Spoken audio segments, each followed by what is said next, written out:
அஸ்ஸலாமு அலைக்கும் all, welcome back to my channel. எல்லோரும் எப்படி இருக்கீங்க? இங்கே ஸ்கூல்லாம் பார்த்தீங்கன்னா லீவ் விட்டாச்சு. ஸோ அப்படியே ஒரு மாதிரி டல்லாக தான் வந்து போயிட்டுருக்கு. நல்லா சாப்பிட்டு தூங்கிட்டு பெருசாக கண்டென்ட்டுன்னு சொல்லிட்டு எதுவுமே இல்லை. அதனால் எடுக்கிறதுக்கும் ஒன்றும் இல்லை. ஸோ வீடியோ போட கொஞ்சம் லேட் ஆகிடுச்சு. நாளைக்கு பார்த்தீங்கன்னா எங்கள் வீட்டுக்கு வந்து கெஸ்ட்டு வராங்க. என் ஹஸ்பண்டோட 2 கசின் ஃபேமிலி இங்கே துபாயில் இருக்காங்க. ஸோ அவங்கள தான் வந்து லஞ்சுக்கு கூப்பிட்ருக்கேன். வீட்டுக்கும் பார்த்தீங்கன்னா கொழுந்தனார் வந்திருக்காரு, அதாவது என் ஹஸ்பண்டோட பிரதர் வந்திருக்காங்க. ஸோ அதனால் அவங்களாம் கூப்பிட்டா நல்லா இருக்குமே அப்படின்னு தோணுச்சு. ஏன்னா அவங்களில் ஒருத்தவங்க பார்த்திங்கன்னா இந்தியாவுக்கு போகிறாங்க. ஸோ அதுக்கு முன்னாடி ஒரு லஞ்ச் வைக்கலாம் அப்படின்ட்டு தோணுச்சு. இப்போ நான் வீடியோ ஷூட் பண்ணிகிட்டு இருக்கிறது பார்த்திங்கன்னா மொதல் நாள் நைட்டே பார்த்திங்கன்னா ஸ்வீட் செஞ்சு வச்சிடலாம். ஸ்வீட் மீன்ஸ் ஒரு டெசர்ட் வந்து அரேபியன் புட்டிங்னு சொல்லிட்டு நோம்பு டைமில் செஞ்சேன். ரொம்ப சூப்பராக வந்துச்சு. செய்கிறதுக்கும் சிம்பிளாக இருந்துச்சு. சரி அதே செஞ்சுருவோமேன்னு சொல்லிட்டு மொதல் நாள் நைட்டே பார்த்திங்கன்னா செஞ்சு ஃப்ரிட்ஜில் வச்சிடலான்னு சொல்லி பண்ணிகிட்ருக்கேன். கஸ்டர்ட் பார்த்திங்கன்னா ரெடி பண்ணியாச்சு. பிரெட்லாமும் இந்த சைடில் உள்ள அந்த ப்ரௌன் லேயர்லாம் கட் பண்ணி ரெடியாக வச்சாச்சு. அதுக்கடுத்து மேலே போர் பண்ணுறதுக்கு பார்த்தீங்கன்னா ஒரு ஃப்ரெஷ் க்ரீமும் மில்க் மேடும் சேர்த்து மிக்ஸ் பண்ணி ஒன்று ரெடி பண்ணி வச்சாச்சு. இப்போ பிரெட்டெல்லாம் கட் பண்ணி லேயராக செட் பண்ண வேண்டியது தான் பாக்கி. ஃபஸ்ட்டு ஒரு லேயர் வச்சுட்டு அதுக்கடுத்து மேலே கஸ்டர்டு ஊற்றிட்டு அதுக்கடுத்து ஒரு லேயர் வச்சு அதே மாதிரி வந்து திருப்பி வந்து பண்ணிவிட்டு லாஸ்ட்டாக மேலே பார்த்தீங்கன்னா இந்த மில்க் மேடும் ஃப்ரெஷ் க்ரீமும் சேர்த்து பண்ணதை வந்து மேலே வந்து ஊற்றிடுறோம். இது வந்து நோம்பப்போ பண்ணப்போ செம்ம டேஸ்ட்டாக இருந்துச்சு. பட் ஹானஸ்ட்டாக சொல்லணுன்னா அந்த டேஸ்ட் வந்து இந்த டைம் வரல. ஏன்னு யோசிச்சா பிரெட்டு வந்து கொஞ்சம் டிஃப்ரெண்ட்டாக இருந்துச்சு. ரொம்ப ஒயிட்டாக ஒரு மாதிரி டிஃப்ரெண்ட்டாக இருந்துச்சு. அப்புறம் இன்னொன்று இது என்னவா இருக்கும்னு பார்த்தா நிறையா லேயர் வந்து பிரெட்டு வச்சுட்டேன். என்கிட்ட வந்து செட் பண்ணுறதுக்கு சரியான வெசல் இல்லாததுனால இதிலே பண்ணி முடிச்சணும்னு சொல்லிட்டு ஒரு 4 லேயர் கிட்ட வந்து வச்சுட்டேன். மேபி அதால் கூட இருக்கலாம் அப்படின்னு தோணுச்சு. அப்புறம் ஃப்ரெஷ் க்ரீமும் பார்த்தீங்கன்னா அந்தளவுக்கு திக்னஸாக இல்லை. லாஸ்ட் டைம் பண்ணது ஒரு மாதிரி திக்காக இருந்துச்சு. ஹஸ்பண்டும் பார்த்தீங்கன்னா சிக்கன்லாம் வாங்கிட்டு வீட்டுக்கு வந்துட்டாங்க. ஸோ க்ளீன் பண்ணியும் கொடுத்துட்டாங்க. நான் பார்த்தீங்கன்னா மசாலா போட்டு நல்லா மிக்ஸ் பண்ணி நைட்டே ஃப்ரிட்ஜில் வச்சிடலான்னு சொல்லிட்டு பண்ணிகிட்ருக்கேன். மணி இப்போ பார்த்தீங்கன்னா ஒரு 1:30 மணி ஆகுது. பட் இருந்தாலும் இப்போயே பண்ணி வச்சுட்டா காலைல ஏஞ்சோடனே வந்து ஒரு ரிலாக்ஸாக இருக்குமேன்னு தோணுச்சு. மார்னிங் பார்த்திங்கன்னா கொஞ்சம் ரிலாக்ஸ்டாக லேட்டாக தான் ஏஞ்சேன். ஏன்னா நைட்டு ஒரு மாதிரி தூக்கமே வரல.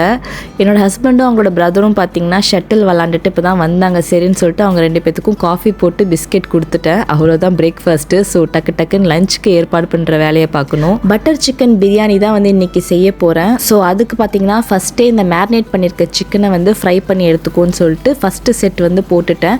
இது பாட்டுக்கும் ஒரு அடுப்பில் வந்து ஃப்ரை ஆகிக்கிட்டே இருக்கட்டும்னு சொல்லி விட்டாச்சு. கிட்டத்தட்ட ஒரு 4 ரவுண்டு பார்த்திங்கன்னா சிக்கன் மட்டும் போட்டு எடுத்திருப்பேன். ஒரு அடுப்பை சிக்கன் ஃப்ரை பண்ணி எடுக்கிறதுக்குனே விட்டாச்சு. ஸோ மீன்வைல் பார்த்தீங்கன்னா 6 வெங்காயம் வந்து எடுத்திருக்கேன். இந்த 6 வெங்காயத்தில் பார்த்தீங்கன்னா 3 வெங்காயம் வந்து அரைச்சி எடுத்துக்க போகிறோம். 3 வெங்காயம் பார்த்தீங்கன்னா கோல்டன் ப்ரௌனாக வந்து ஃப்ரை பண்ணி எடுத்துக்க போகிறோம். இந்த மேலெல்லாம் வந்து கார்னிஷ் பண்ணுறதுக்காக. டொமேட்டோ பார்த்தீங்கன்னா ஒரு 6 எடுத்திருக்கேன். அதை வந்து நம்ம பிளான்ச் பண்ணணும். அதுக்கு வந்து ஹாட் வாட்டரில் ஃபஸ்ட்டு வந்து வேக வைக்கணும். அதுக்கடுத்து ஸ்கின் பீல் பண்ணிவிட்டு வந்து கிரைண்ட் பண்ணி எடுத்துக்கணும். நம்ம நார்மலாக பிரியாணிக்கு பார்த்தீங்கன்னா தக்காளியை நல்லா தின் ஸ்லைஸாக கட் பண்ணி போடுவோம். பட் இதுக்கு பார்த்தீங்கன்னா இந்த மாதிரி ஹாட் வாட்டரில் வேக வச்சு அதுக்கடுத்து அதோட ஸ்கின்னை பீல் பண்ணிட்டு தான் வந்து கிரைண்ட் பண்ணணும். இந்த பிரியாணி செய்கிறது கொஞ்சம் ஒர்க் வந்து ஜாஸ்தி தான். பட் டேஸ்ட் வந்து கண்டிப்பாக ஒரு டிஃப்ரெண்ட்டாக இருக்கும். அதுக்காக தான் வந்து செய்கிறது. இப்போ 3 ஆனியன் பார்த்தீங்கன்னா நம்ம லைட்டாக வந்து அரைச்சி எடுத்துக்கலாம். இந்த சிக்கன் ஃப்ரை ஆகிற நேரத்திலே பார்த்தீங்கன்னா ப்ரிப்பேர் மாதிரி எல்லாத்தையும் ஃபஸ்ட்டு வந்து பண்ணிகிட்டு இருக்கேன். ஸோ இப்போ இதை போயிட்டு அரைச்சி எடுத்துகிட்டு வந்துடுவோம். அந்த மீதி 3 வெங்காயத்தை பார்த்தீங்கன்னா தின் ஸ்லைசஸாக வந்து கட் பண்ணிக்கலாம். அதுக்கு வந்து நான் ஃபுட் ப்ராசஸர் வந்து யூஸ் பண்ணுறேன்.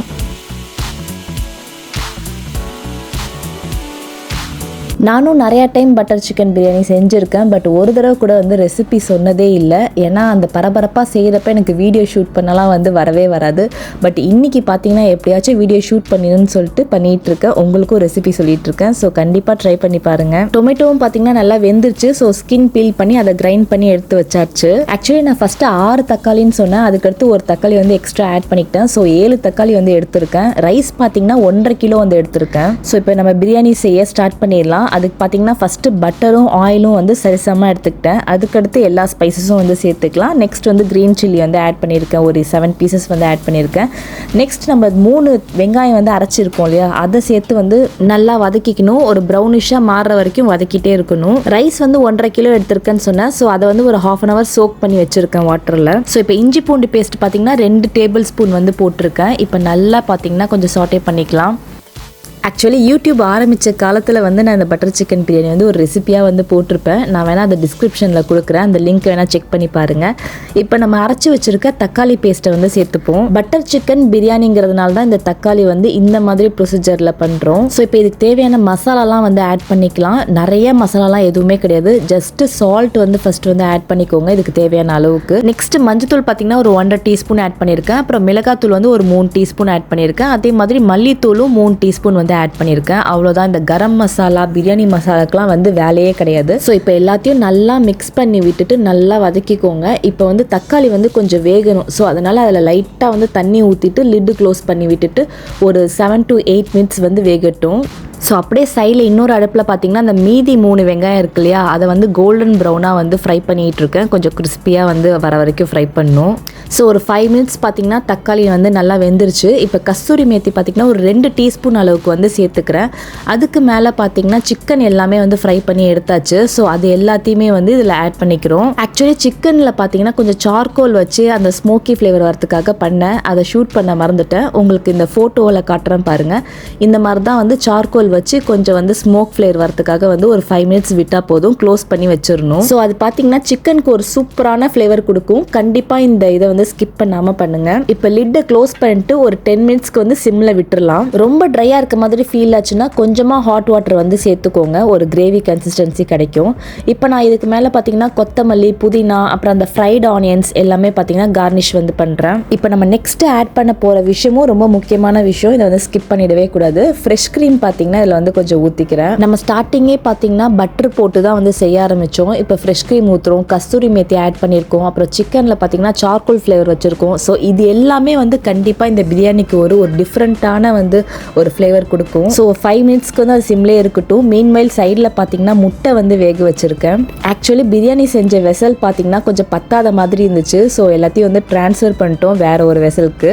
ஸோ அந்த மசாலாக்கு மேலே வந்து ரைஸ் போட்டாச்சு. அகைன் வந்து கொஞ்சம் மசாலா போட்டுட்டு கொத்தமல்லி, புதினா போட்டுட்டு ஃப்ரைட் ஆனியன்ஸும் போட்டுட்டு அதுக்கு மேலே செகண்ட் லேயராக பார்த்தீங்கன்னா மறுபடியும் ரைஸ் போட்டுட்டு க்ளோஸ் பண்ணி வச்சாச்சு. தம் போட்டாச்சு. ஒரு 10 நிமிஷத்துக்கு தம்மில் இருந்தால் போதும், பட்டர் சிக்கன் பிரியாணி வந்து ரெடி ஆகிடும். 10 நிமிஷம் கழிச்சு பார்த்தீங்கன்னா அதே மாதிரி அகைன் வந்து சார்கோல் வந்து வைக்கணும், ரைஸ்லேயும் அந்த ஃப்ளேவர் வரதுக்காக. ஒரு 5 மினிட்ஸ் விட்டால் போதும். அதுக்கடுத்து அந்த சார்கோல் வந்து எடுத்துட வேண்டியதான். அவ்வளோதான், நம்மளோட பட்டர் சிக்கன் பிரியாணி வந்து ரெடி ஆகிடும்.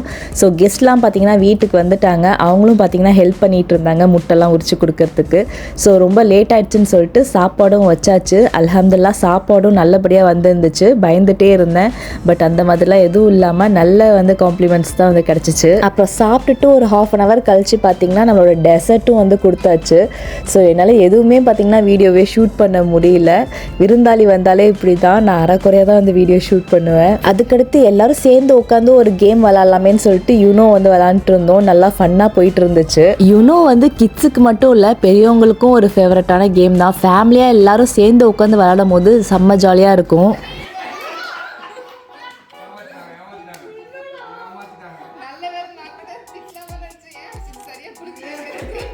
விளையாண்டு முடிச்சுட்டு டீயும் போட்டு குடிச்சிட்டு கொஞ்ச நேரம் கதை பேசிட்டு சரி எங்கேயாச்சும் வெளியில் கிளம்பலாமே, இந்த சம்மரில் எங்கடா போகிறதுன்னு யோசிச்சா நமக்கு ஞாபகத்துக்கு வருது பீச் மட்டும்தான். ஸோ பீச்சுக்கு தான் பார்த்திங்கன்னா நாங்கள் கிளம்பியிருந்தோம்.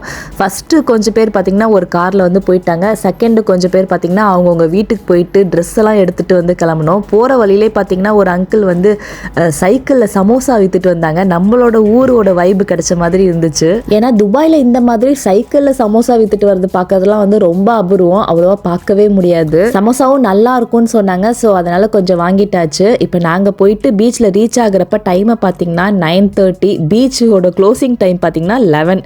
ஸோ அட்லீஸ்ட் 1 hour ஆச்சும் வந்து டைம் ஸ்பெண்ட் பண்ணலான்னு சொல்லி தான் கிளம்பி வந்தது. அஜ்மானில் உள்ள ஹம்ரியா பீச்சுக்கு தான் வந்து வந்திருந்தோம். இப்போலாம் ஆவுனா இந்த பீச்சுக்கு தான் வந்து வந்துட்டு இருக்கோம்.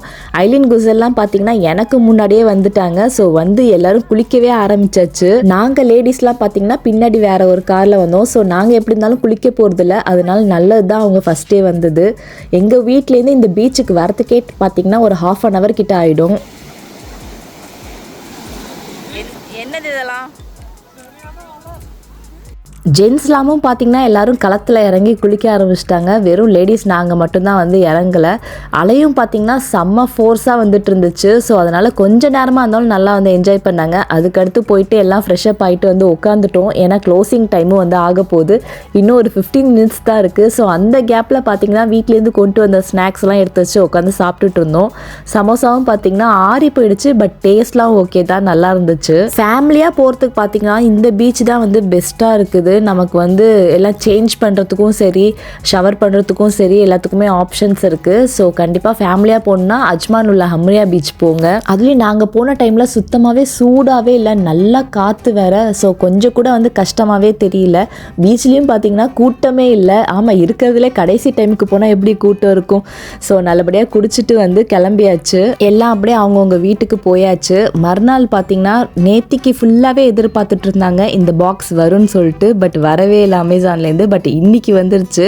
ஸோ செம்ம எக்ஸைட்டடாக வந்து ஓப்பன் பண்ணி பார்த்தாங்க. லீவ் விட்டாச்சுல, ஸோ அவங்களுக்கு ஏதாச்சும் ஒன்று வாங்கி கொடுத்தாகணும் அவங்கள டைம் பாஸ் பண்ணுறதுக்கு. என் ஹஸ்பண்டோட பிரதர் தான் பார்த்தீங்கன்னா ஆர்டர் போட்டிருந்தாங்க. இவங்க 2 பேரும் கேட்டுகிட்டே இருந்தாங்கன்னு சொல்லி ஃபஸ்ட்டே சஃபாரி லூலுலாம் போய் பார்த்துட்டோம். பட் கிடைக்கல. அதனால சரி அமேசானில் போட்டுருவோன்னு சொல்லி போட்டு விட்டாங்க. 2 பால் வந்துருந்துச்சு. அது கூட பார்த்திங்கன்னா அந்த ஏர் ஃபில் பண்ணுறதுக்கும் வந்துருந்துச்சு. ஐலினே பார்த்திங்கன்னா ஈஸியாக வந்து ஏர் ஃபில் பண்ணிட்டாங்க. நான் வாலில் மவுண்ட் பண்ணுற மாதிரி தான் வாங்குவாங்கன்ட்டு நினச்சேன். பட் இது பார்த்திங்கன்னா ஸ்டாண்டோடு வந்துருந்துச்சு. அந்த கீழே இருக்கிற அந்த பிளாக் இதில் பார்த்திங்கன்னா ஏதாச்சும் நம்ம வந்து சாண்ட் இல்லைனா வாட்டர் வந்து ஃபில் பண்ணி வைக்கணும். அப்போ தான் பார்த்திங்கன்னா அது ஸ்ட்ராங்காக வந்து நிற்கும் நம்ம பால் போட்டாலும். ஸோ எல்லாம் ஃபிட் பண்ணி முடித்த பிறகு நாங்கள் விளையாட ஸ்டார்ட் பண்ணிட்டோம். அவங்க விளையாடுறாங்களோ இல்லையோ.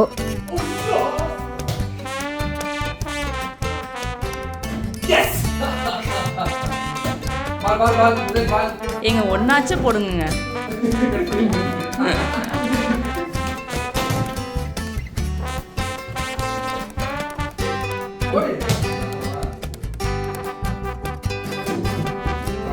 போட மாட்டீங்க. ஸோ இப்படி தான் பார்த்திங்கன்னா எங்களோட லீவ் வந்து ஸ்டார்ட் ஆகி போயிட்டுருக்கு. இன்னும் மீதி நாட்கள்லாம் வந்து எப்படி போகும்னு தெரியல. 1 million zillion jillion dillion cotillion times later. I hope இந்த வீடியோ உங்களுக்கு பிடிச்சிருக்குன்னு நினைக்கிறேன். பிடிச்சிருந்தா மறக்காமல் வந்து லைக் பண்ணுங்கள், ஷேர் பண்ணுங்கள், சப்ஸ்கிரைப் பண்ணுங்கள், அப்புறம் கமெண்ட் பண்ணுங்கள், சப்போர்ட் பண்ணுங்கள். So thank you.